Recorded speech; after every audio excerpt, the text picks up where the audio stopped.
ఆదిలాబాద్ వెళ్దాం. అక్కడ మా ప్రతినిధి జోషి మనకి అందుబాటులో ఉన్నారు. ప్రధానంగా చూసుకుంటే ఉమ్మడి ఆదిలాబాద్ జిల్లాలో బీఆర్ఎస్ టికెట్ భరోసా ఎవరికి అనేది ఒక సంశయంగా మారినటువంటి పరిస్థితి.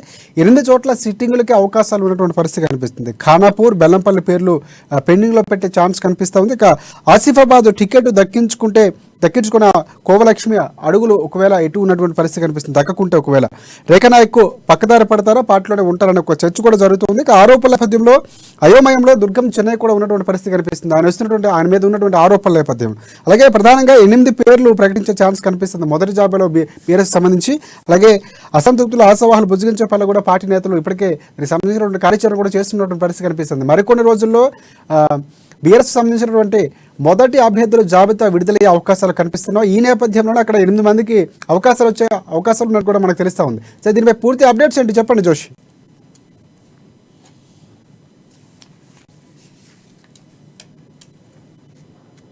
Good evening Rajasekhar. ఆదిలాబాద్ జిల్లాకు సంబంధించి అంటే ఉమ్మడి జిల్లాకు సంబంధించినటువంటి విషయాన్ని పరిశీలించే అధికార పార్టీ ఏదైతే ఉందో బీఆర్ఎస్ పార్టీ, దానికి సంబంధించి రాబోయే కొద్ది రోజుల్లో 3-4 రోజుల్లో అంటే శ్రావణ మాసం మొదటి సోమవారం రోజున ఆ పార్టీకి సంబంధించినటువంటి తొలి జాబితా విడుదలయ్యేటటువంటి అవకాశాలు కనిపిస్తున్నట్టుగా తెలుస్తోంది.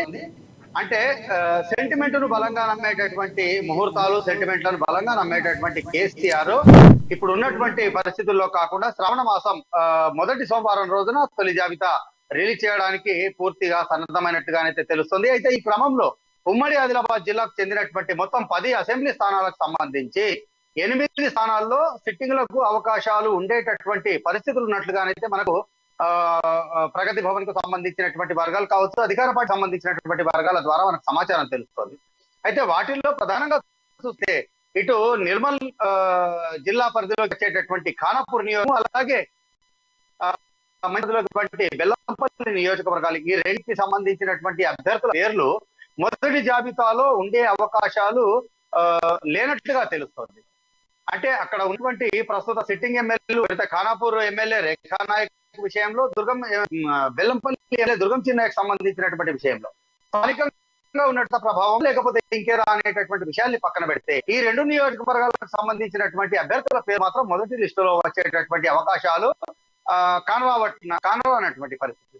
ఇక మిగతా 8 నియోజకవర్గాలకు సంబంధించి చూసినట్లయితే ఇటు నిర్మల్ నియోజకవర్గంలో ప్రస్తుతం సిట్టింగ్ ఎమ్మెల్యేగా మంత్రిగా ఉన్నట్టు ఇంద్రకరణ్ రెడ్డి పేరు, అలాగే బోత్ నియోజకవర్గానికి సంబంధించి రాథోరావు పేరు, ఆదిలాబాద్ కు సంబంధించి జోగు రామన్న, అలాగే సిర్పూర్ కు సంబంధించి కోనేరు కోనప్ప, అలాగే ఆసిఫాబాద్ నియోజకవర్గానికి సంబంధించి ఆత్రం సక్కు, ముధోల్ నియోజకవర్గానికి సంబంధించి గడిగారి విఠల్ రెడ్డి, అలాగే మంచిరాల్ కు సంబంధించి నడిపల్లి దివాకర్ రావు, చెన్నూరుకు సంబంధించి బాల్క సుమన్ల పేరు ఉండే అవకాశాలు చాలా ఎక్కువగా ఉన్నట్లుగా తెలుస్తోంది. అయితే ఈ 8 నియోజకవర్గాలకు సంబంధించినటువంటి అభ్యర్థులు సిట్టింగ్ ఎమ్మెల్యేలే ఖరాటువంటి ఛాన్సెస్ ఎక్కువగా కనిపిస్తున్నప్పటికీ కూడా వీటిల్లో నుండి ప్రస్తుతం ఉన్నటువంటి పరిస్థితుల్లో అంటే స్థానికంగా ఉన్నటువంటి పరిస్థితులను చూసినట్లయితే మంచిర్యాల అలాగే ముధోల్ ఈ 2 నియోజకవర్గాలకు సంబంధించినటువంటి విషయంలో రాబోయే అంటే ఈ ఏదైతే జాబితా ఖరారు చేసి ప్రకటించేలోగానే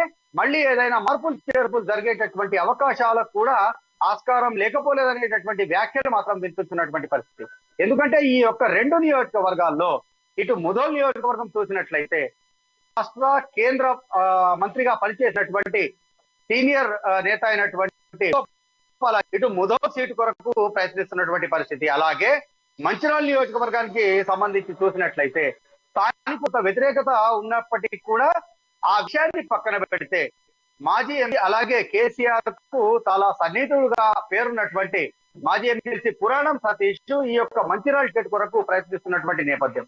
ఈ 2 విషయాల్లోనే కొంత తర్జన భర్జన పడుతున్నట్లుగా అధిష్టానం తెలుస్తోంది. అయితే ఈ ఇద్దరు నేతలు కూడా ఒకే బ్రాహ్మణ సామాజిక చెందినటువంటి నేతలైనటువంటి నేపథ్యంలో వీళ్ళిద్దరిలో ఇద్దరికి అవకాశం కల్పిస్తారా, లేకపోతే ఒక్కరికి అవకాశం కల్పిస్తారా, లేకపోతే మొత్తం ఓవరాల్ గా రాష్ట్ర వ్యాప్తంగా ఉన్నటువంటి సామాజిక స్థితిగతులు వాటన్నిటిని బేరీజు వేసుకొని కూడా అవకాశం కల్పిస్తారా అనేటటువంటి కొంత ఉత్కంఠగాను ఆసక్తికరంగా మారినటువంటి పరిస్థితి.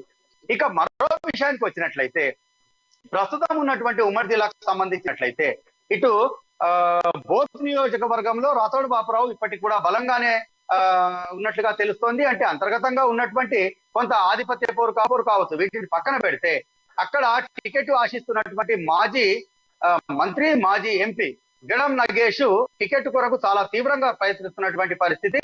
అయితే రావు పేరు కనుక మొదటి జాబితా ప్రకటించబడినట్లయితే గెడం నగేష్ అడుగు ఆసక్తికరంగా మారినటువంటి పరిస్థితి. సౌమ్యుడిగా శాంత స్వభావం ఉన్నటువంటి గెడం నగేష్ తన రాజకీయ భవిష్యత్తు కొరకు ఎటు నిర్ణయం తీసుకుంటారు అనేటటువంటిది ఇప్పుడు ఆయనకు సన్నిహితులు, శ్రేయభిలాషులు, అభిమానులకు పూర్తిగా ఆసక్తికరంగానే కాకుండా రాజకీయ వర్గాల్లో కూడా కొంత ఆసక్తిని కలిగిస్తున్నటువంటి విషయం.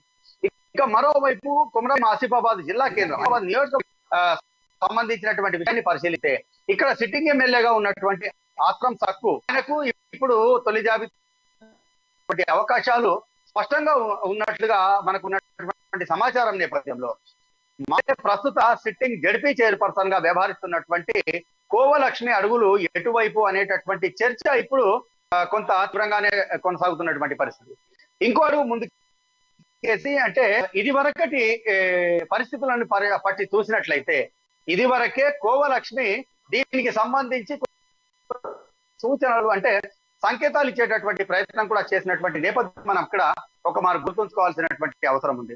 టికెట్ ఖచ్చితంగా వస్తుందని చెప్పి ఎవరు నిరాశక్తి లోన్ కావద్దని చెప్పి ఒకవేళ మనకు పోయినా కూడా ఉండాలనేటటువంటి మనకు న్యాయం జరగకపోయినా ధైర్యంగా ఉండాలనేటటువంటి ఈ పదాలు ఏవైతే ఉన్నాయో అంటే ఆమె ప్రత్యామ్నాయాలు ఇస్తున్నారా అనడానికి ఒక సంకేత భావించాల్సినటువంటి పరిస్థితులు అయితే కనిపిస్తున్నాయి.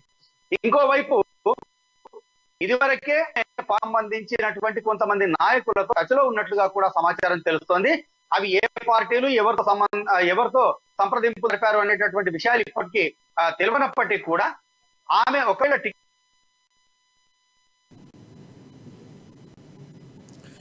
రైట్ ఉమ్మడి ఆదిలాబాద్ జిల్లాలో ఇప్పుడు కొంత చర్చనీయాంశంగా మారినటువంటి విషయం. ఇకవైపు చూసినట్లయితే బెల్లంపల్లి ఎమ్మెల్యే దుర్గా తనకు టికెట్ అంటే పేరు డిక్లేర్ కానటువంటి నేపథ్యంలో జోషి ప్రధానంగా అంటే మీరు చెప్పినట్లు ఖానాకు సంబంధించి కానీ బెల్లంపల్లి పెండింగ్ ఉండే ఛాన్స్ కనిపిస్తుంది. అలాగే కోవలక్ష్మికి సంబంధించి ఎమ్మెల్యే రేఖా నాయక్ వారి భర్త కూడా రాజకీయాలకు దిగినటువంటి పరిస్థితి ఇటువైపు ఉంది. సో ఈ నేపథ్యాలు ఒకవేళ రెండవ అభ్యర్థుల జాబితా ఏదైతే ఉందో రెండో విడత అంతవరకు వెయిట్ చేసే అవకాశం కనిపిస్తూ ఉందా, లేకపోతే ఒకవేళ ఈ లోపు మిగతా పార్టీకి సంబంధించిన చర్చలు వీళ్ళు చేసుకునే అవకాశం ఏమైనా ఉందా?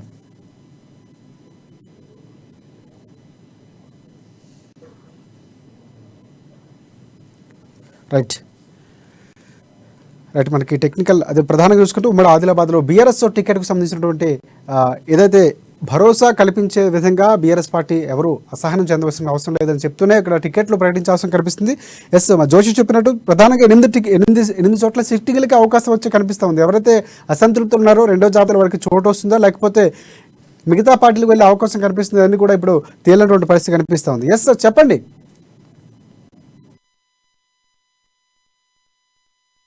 రాజశేఖర్ ఇప్పుడు ఉన్నటువంటి పరిస్థితుల్లో చూసినట్లయితే రైట్ ఒకటి జోషి ప్రధానంగా దుర్గం చిన్నకి సంబంధించినటువంటి విషయం ముందు నుంచి కూడా ఆయన టికెట్ వస్తుందని ఆశిస్తున్నటువంటి పరిస్థితి కనిపిస్తుంది. ఎమ్మెల్యే రేఖా నాయక్ విషయంలో కూడా అదే టికెట్ వస్తుందని ధీమాగా ఉన్నటువంటి నేపథ్యం. ఒకవేళ మొదటి జాబితాలో రాకపోతే రెండో జాబితాలో వచ్చే అవకాశం ఏమైనా ఉందా? ఖచ్చితంగా అటువంటి సిట్టింగ్ ఎమ్మెల్యేలందరూ కూడా అధిష్టాన ఆశాభావంతో తమపై తమకు పూర్తి నమ్మకంతో ఉన్నట్లుగానైతే బయట కనిపిస్తున్నటువంటి పరిస్థితి. వాళ్ళందరూ కూడా ఇదే విషయానికి సంబంధించి పూర్తి విశ్వాసాన్ని వ్యక్తపరుస్తూ వస్తున్నటువంటి నేపథ్యం.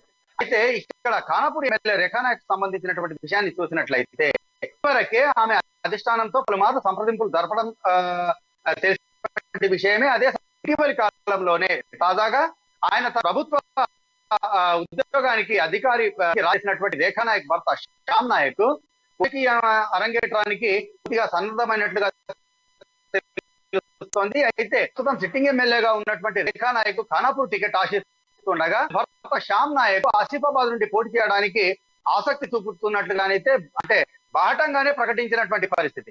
అయితే ఈ రెండు నియోజకవర్గాలకు ఎప్పుడు అయినటువంటి నేపథ్యంలో ఒకే కుటుంబానికి సంబంధించి ఇద్దరు వ్యక్తులకు టికెట్ ఇచ్చేటటువంటి అవకాశాలు చాలా తక్కువగా ఉన్నటువంటి పరిస్థితులు కనిపిస్తున్నాయి. అయితే ఈలో ఇటు ఆసిఫాబాద్ టికెట్ విషయంలో కావచ్చు, లేదంటే ఖానాపూర్ విషయంలో కావచ్చు, ఏదైనా ఒక చోట తగ్గాలనేటటువంటి సంకేతాలు కూడా అధిష్టానం నుండి వచ్చినట్లు తెలుస్తుంది. కానీ వీళ్ళిద్దరు దంపతులు కూడా 2 టికెట్ల కోసం పట్టుబడుతున్నటువంటి నేపథ్యం. వైపు చూసినట్లయితే శ్యామ్ నాయక్ ట్రాన్స్పోర్ట్ అధికారిగా పదవికి రాజీనామా చేసినటువంటి శ్యామ్ నాయక్ ఇదివరకే కాంగ్రెస్ పార్టీకి సంబంధించినటువంటి పెద్దలతో టచ్ లో ఉన్నారు అనేటటువంటి వార్తలు కూడా గుప్పమంటున్నటువంటి నేపథ్యం. ఈ కోణంలో కూడా చూసినట్లయితే అధికార పార్టీకి సంబంధించినటువంటి అధిష్టానం వీళ్ళ విషయంలో కొంత ఆచితూచి వ్యవహరించక తప్పదు అన్నటువంటి ఒక స్థిర నిర్ణయానికి వచ్చినట్లుగా తెలుస్తోంది. ఒకవేళ టికెట్ దక్కకుండా అంటే మరోవైపు చూసినట్లయితే ఖానాపూర్ నియోజకవర్గానికి సంబంధించి యువరాజుగా అధికార పార్టీ వారు పేర్కొనేటటువంటి కేటీఆర్ కు చిన్ననాటి మిత్రుడి జాన్సన్ నాయక్ టికెట్ అనేటటువంటి విషయం పొక్కుతున్నటువంటి ఖచ్చితంగా ఈ మారు టికెట్ జాన్సన్ నాయక్ అనేటటువంటి వార్తల నేపథ్యంలో ఒకవేళ రేఖా నాయక్ టికెట్ దక్కకపోతే మాత్రం వాళ్ళు కూడా వేరే పార్టీ వైపు మొగ్గు చూపుతారా లేకపోతే రెబల్ గా నిలుస్తారా అనేటువంటిది కూడా కొంత ఉమ్మడి జిల్లాకు సంబంధించినటువంటి రాజకీయ వర్గాల్లో ప్రధానంగా ఖానాపూర్ నియోజకవర్గంలో కొంత ఒక రకమైనటువంటి చర్చకు దారితీస్తున్నటువంటి నేపథ్యం. మొత్తానికి చూసినట్లయితే కేవలం చెన్నూరు, ఆదిలాబాదు అలాగే నిర్మల్ కు సంబంధించినటువంటి విషయాల్లోనే కొంత అధికార పార్టీకి తలనొప్పు లేనటువంటి పరిస్థితులు కనిపిస్తుండగా అన్ని చోట్ల కూడా ఇటు ఆసిఫాబాద్ కావచ్చు, అటు బెల్లం కావచ్చు, ఖానాపూర్ కావచ్చు, మంచిర్యాల కావచ్చు, ముధోలు అలాగే బోతు ఈ అన్ని నియోజకవర్గాల్లో కూడా అధిష్టానానికి తొలి జాబితా ప్రకటించినప్పటి నుండే కొంత తలనొప్పులు ఎదురయ్యేటటువంటి అవకాశాలు ప్రస్ఫుటంగా కనిపిస్తున్నాయి. ఈ నేపథ్యంలో ఈ యొక్క అసంతృప్తి చల్లార్చేందుకు సైతం ఇప్పుడే తెర వెనుక కసరత్తు మొదలైనట్లుగా ఆ పార్టీకి సంబంధించినటువంటి ఒక స్థాయి పెద్ద కూడా రంగంలోకి దిగి సంప్రదింపులు జరుపుతున్నట్లుగానైతే మనకు సమాచారం ఉంది. రాజశేఖర్ జోషి, అంటే ఒకేసారి బీఆర్ఎస్ పార్టీ గతంలో కాకుండా 105 కాకుండా దాదాపుగా 6 ఫిగర్ వచ్చేలాగా, లక్కీ నెంబర్ వచ్చేలాగా అభ్యర్థులు ప్రకటించే అవకాశం కనిపిస్తుంది. ఈ నేపథ్యంలో ఇక్కడ చూసుకున్నట్టు 8 చోట్ల సిట్టింగ్లకు అవకాశం వస్తున్నటువంటి నేపథ్యంలో ఈ 8 చోట్ల అభ్యర్థులు ప్రకటించినటువంటి తొలి జాబితాలో మిగతా ఈ 8 స్థానాలకు సంబంధించినటువంటి కొంతమంది పార్టీలో ఉన్న లీడర్లు మారే అవకాశాలు, మార్పులు చేర్పులు ఇలాంటివి ఏమైనా చోటు చేసుకునే అవకాశాలు ఉన్నాయంటారా? ఖచ్చితంగా మొదటి జాబితా ప్రకటించిన మరుక్షణం నుండే అధికార పార్టీలో లుకలుకలు ఇంతకాలం స్తబ్దుగా అంటే అంతర్గతంగా ఉన్నటువంటి విభేదాలు, వర్గ విభేదాలు కావచ్చు అన్ని కూడా బహిర్గతం అయ్యేటటువంటి అవకాశాలు చాలా స్పష్టంగా కనిపిస్తున్నాయి. ఒకవైపు ఆదిలాబాద్ కు సంబంధించినటువంటి టికెట్ రేసులో కూడా ఇటు మాజీ మున్సిపల్ చైర్పర్సన్ రంగినేని మనీషాతో పాటు రాష్ట్ర అభివృద్ధి సంస్థకు చెందినటువంటి మాజీ చైర్మన్ లోకభూమారెడ్డి అలాగే సీనియర్ నేత బాలూరు గోవర్ధన్ రెడ్డిలు కూడా ఇక్కడ రేసులో ఉన్నట్లుగా మనకు సమాచారం ఉంది. అది ఇది వరకే బహిర్గతమైనటువంటి విషయం. కానీ వీళ్ళందరూ కూడా అధిష్టానం నిర్ణయాన్ని ధిక్కరించి ఎదురు నిలిచేటటువంటి పరిస్థితులు మాత్రం కొంత తక్కువగానే కనిపిస్తున్నాయి. ఇక నిర్మల్ విషయానికి వస్తే ఇంద్రకరణ్ రెడ్డి కూడా అక్కడ ఏకైక అభ్యర్థిగా, ఏకైక నాయకుడు ఉన్నటువంటి పరిస్థితి కనిపిస్తోంది. ఇక ఆసిఫాబాద్ ఎక్కడ సిరిపూర్ కు సంబంధించినటువంటి విషయాన్ని చూసినట్లయితే కోనప్ప మాత్రమే ఏకైక అభ్యర్థిగా కనిపిస్తున్నటువంటి పరిస్థితి. బాల్క సుమన్ విషయం చెప్పాల్సిన అవసరం లేదు. ఆయన పార్టీ పెద్దలకు ప్రత్యక్షంగా కేటీఆర్ కు ఆయన సన్నిహితుడిగా ముద్ర ఉన్నటువంటి నేపథ్యం. ఇటువంటి పరిస్థితుల్లో మిగతా నియోజకవర్గాలు ఏవైతే ఉన్నాయో బెల్లంపల్లి, ఖానాపూరు, ఆసిఫాబాదు, బోతు, ముధోలు ఇవి అన్ని నియోజకవర్గాల్లో కూడా ఒక్కసారిగా ఇంతకాలం నిప్పులా ఉన్నటువంటి అంతర్గత విభేదాలన్నీ కూడా ఆశావహులకు సంబంధించినటువంటి వర్గాలన్నీ కూడా ఒక్కసారిగా తెరపైకి వచ్చేటటువంటి అవకాశాలతో పాటుగా రాబోయే ఎన్నికల్లో ఇప్పుడున్నటువంటి అసంతృప్తులను కనుక మర్చిపోయినట్లయితే రాబోయే రోజుల్లో చాలా ఇబ్బందికరమైనటువంటి పరిస్థితులు మాత్రం ఉండే స్పష్టమైనటువంటి సంకేతాలు మాత్రం కనిపిస్తున్నాయి. రాజశేఖర్.